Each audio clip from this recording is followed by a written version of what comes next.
the merger that we have just witnessed taking place within Jubilee is not the first of its kind that we have seen taking place in this country before. The most recent actually was in 2002 when a national rainbow coalition was being formed. And what we witnessed at that particular time is that regional leaders were coming together with a view to forming a major alliance to defeat Kano. And indeed they defeated Kano. But they remained together for a long while. They remained together for close to 2 years. And within those 2 years, the country did a lot in terms of taking what we can call democratic governance reforms and deepening them in a very unprecedented manner. So the coming together of parties at that particular time created an opportunity for the country to advance certain reforms that they have never done before, or on account of, because there used to be obstacles that, and other challenges that would prevent the country from moving forward. In my view, it's a very good thing, because the more you bring people together in a political party and then we end up having 3 or 2 political parties, it's a very good thing, because it reduces the tensions that are usually possible when you have got fragments of political party and people falling out on basis of different types of issues. Remember, this is not the first time Kenyans have been crying for fewer political parties. Way back in 2002, Kenyans were talking about the need to have not more than 5 political parties. Others were talking about the need to have not more than 3 political parties. And at present, we can say actually what we have in this country are roughly 3 major political parties, if we include my friend Salim Davadi's political party. That's a good thing, because what we are really doing is to say that there are 3 blocks of political organizations in the country. How they mobilize will continue changing from time to time.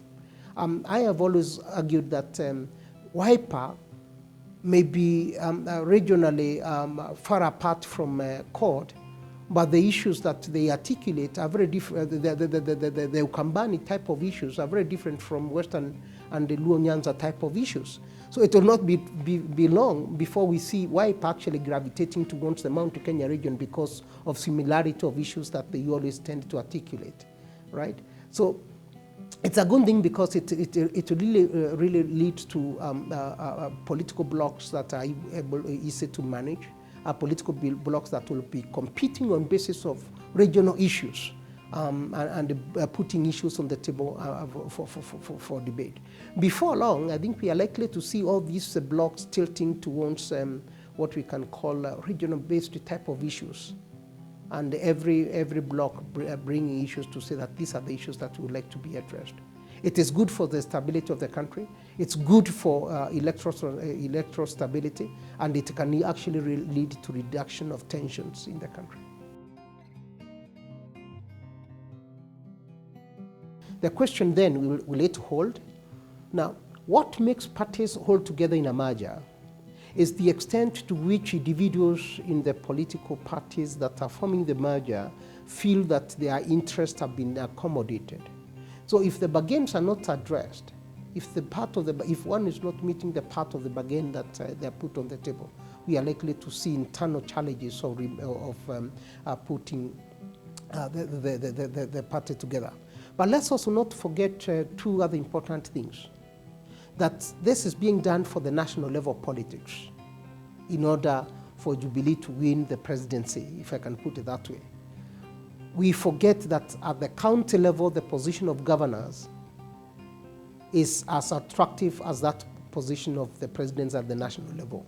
So we may see some individuals here coming for the purpose of joining Jubilee, but with a view to going and campaign for the position of governor.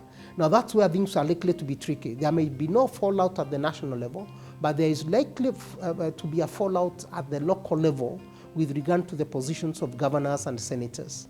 And I suspect that what is going to happen here, some of the clever politicians are keeping some political parties in their pockets to say that I will not go for Jubilee nomination depending on who else is going for it.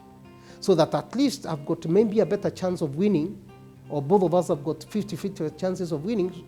And if I went for Jubilee nomination, I might lose, and therefore let me actually try my luck on a different political party for this position of a governor. It seems that at the local level, we may have a lot of friction at that level, because there will be different people in different political parties, but all of them subscribing to the Jubilee agenda.